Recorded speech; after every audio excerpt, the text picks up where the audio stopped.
Hello friends, welcome back to my channel future nursing unit. I hope you all are fine. आज का हमारा subject है midwifery and gynaecology and आज का हमारा टॉपिक है हाइपरेमेसिस ग्रेविडेरम।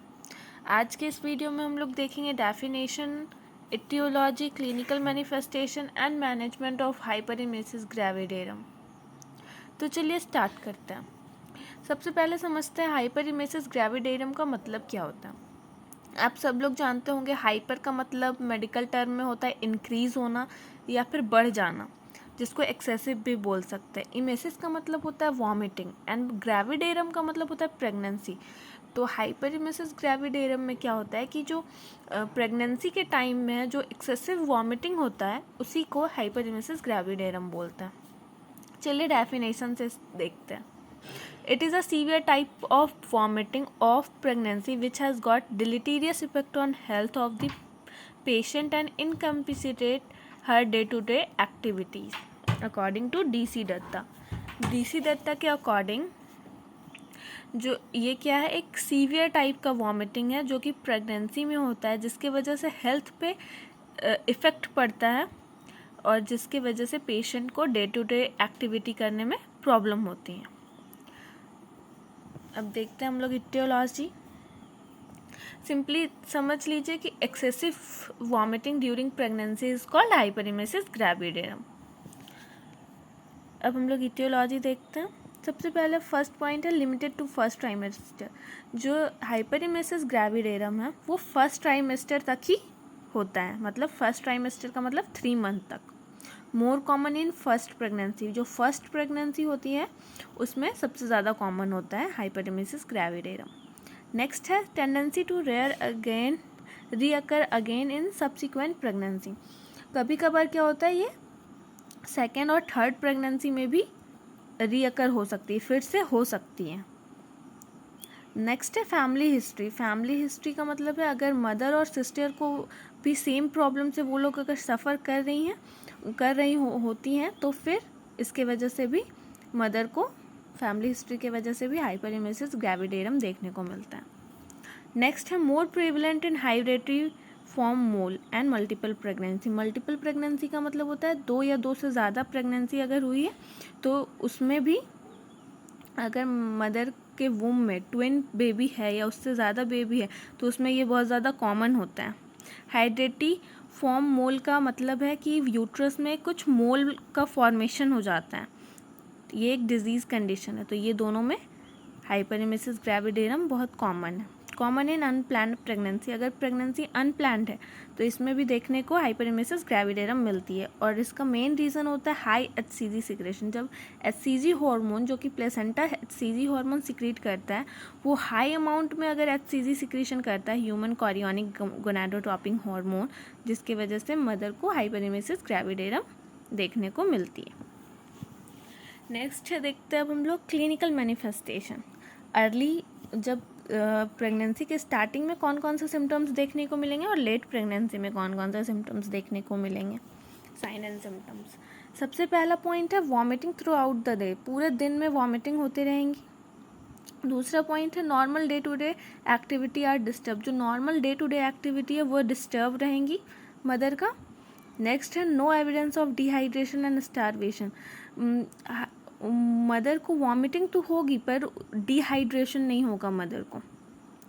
लेट प्रेगनेंसी में क्या नज़र आएंगे symptoms, evidence of dehydration and starvation. Mother को लेट प्रेगनेंसी में डिहाइड्रेशन होगा और स्टारवेशन होगा, भूख नहीं लगेगी मदर को। अब नॉर्मल सिम्टम्स देखते हैं।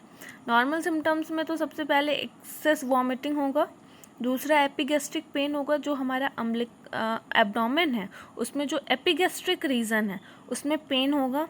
नेक्स्ट एक्सेसिव वॉमिटिंग की वजह से डिहाइड्रेशन होगा, डिहाइड्रेशन की वजह से कॉन्स्टिपेशन होगा। नेक्स्ट है पाइलिज्म। पाइलिज्म का मतलब होता है एक्सेसिव सिक्रेशन ऑफ सलाइवा, तो बहुत ज़्यादा सिक्रेशन होगा सलाइवा का।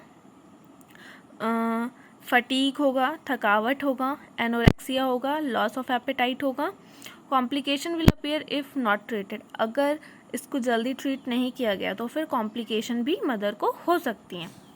कुछ नॉर्मल साइंस देख लेते हैं। साइन ऑफ डिहाइड्रेशन होगा, कीटोएसिडोसिस होगा, नेक्स्ट है ड्राई कोटेड टंग, जो टंग है वो ड्राई और कोटेड रहेगा। सनकेन आइज जो है वो सनकेन रहेगी। Acetone smell in the breath जब मदर ब्रीदिंग करेगी तब फिर तो एसीटोन की स्मेल आएगी। नेक्स्ट है टेकिकार्डिया का मतलब होता है increase heart rate. Postural hypotension होगा, जो बीपी है वो लो हो जाएगा। नेक्स्ट है रेज इन टेम्परेचर, जो मदर का टेम्परेचर है वो रेज हो जाएगा और लेट स्टेज में जॉन्डिस भी देखने को मिल सकता है। तो ये सारे कुछ साइन एंड सिम्टम्स हैं हाइपरिमेसिस ग्रेविडेरम के। अब हम लोग इसको डायग्नोस कैसे करेंगे, इन्वेस्टिगेशन में क्या क्या करेंगे वो देखते हैं। सबसे पहले तो यूरिन एनालिसिस करेंगे, जिसमें कि हम लोग क्वांटिटी चेक करेंगे कहीं मदर को ओलिगोरिया तो नहीं। ओलिगोरिया का मतलब होता है less urine quantity. Next dark colour देखेंगे, यूरिन का कलर डार्क तो नहीं, यूरिन के कॉन्सेंट्रेशन को चेक करने के लिए। Next high specific gravity with acid reaction, specific gravity check करेंगे यूरिन की। प्रेजेंस ऑफ एसीटोन यूरिन में प्रेजेंस है कि नहीं, बाइल पिगमेंट प्रेजेंट है कि नहीं, ये सारी चीज़ों को चेक करने के लिए यूरिन एनालिसिस करेंगे। नेक्स्ट है biochemical and circulatory changes. Biochemical and circulatory changes में हम लोग सीरम इलेक्ट्रोलाइट देखेंगे, सोडियम, पोटाशियम, क्लोरीन, क्लोराइड, ये सारे चीज़ का कितना लेवल है ये सब कुछ चेक करेंगे। नेक्स्ट हम लोग ऑप्थेल्मिक एग्जामिनेशन करेंगे। ऑप्थेल्मिक एग्जामिनेशन में हम लोग मेनली आई का एग्जामिनेशन करते हैं।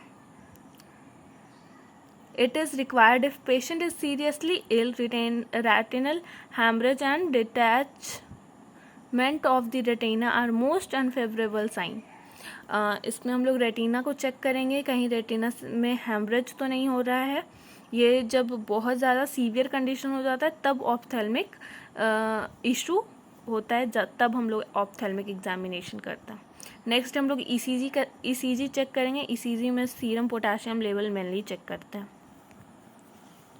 नेक्स्ट डायग्नोसिस कैसे पता करेंगे, प्रेगनेंसी इज़ कन्फर्म्ड फर्स्ट। सबसे पहले तो इसमें प्रेगनेंसी कन्फर्म्ड है कि नहीं ये चेक करेंगे ना। नेक्स्ट इसमें अल्ट्रासोनोग्राफी करना है। कॉम्प्लिकेशंस में क्या क्या है, अगर जो हाइपरनेमेसिस ग्रेविडेरम उसको ट्रीट नहीं किया गया तो फिर कौन कौन से कॉम्प्लिकेशंस हो सकते हैं। सबसे पहला है severe vomiting, severe weakness. Mother को एक्सेसिव वॉमिटिंग होगी तो सीवियर वीकनेस होगा। नेक्स्ट न्यूरोलॉजिकल कॉम्प्लिकेशन हो सकती है ब्रेन से रिलेटेड। मदर को कन्वल्शन और कोमा भी हो सकता है। साइकोसिस भी हो सकती है मदर को।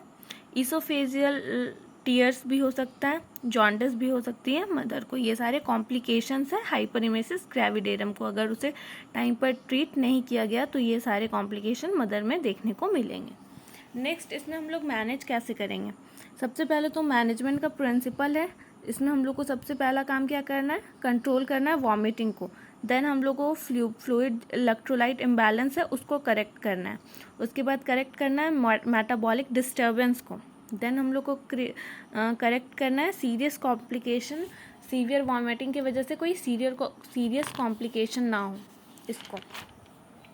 इसका मेडिकल मैनेजमेंट है, कुछ ड्रग्स देंगे मदर को, प्रोमेथाजिन देंगे, ट्राइफ्लोरोप्रोमाजिन देंगे, मेटाक्लोरोप्रोमाइड देंगे, हाइड्रोकॉर्टिसोन देंगे।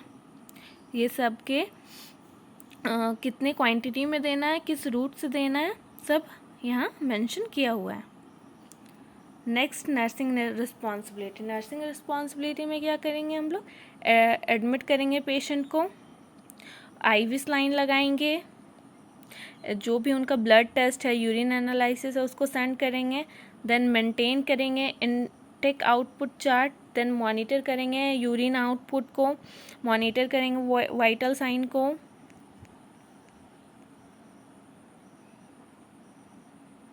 ओरल फीडिंग कराएंगे मदर को। और डाइटरी मैनेजमेंट में before IV fluid is given oral small and frequent dry meals without fat are given. जब IV फ्लूइड को स्टार्ट करने के बाद में के पहले उनको फ्रिक्वेंट मील देंगे, थोड़ा थोड़ा अमाउंट में मील देंगे।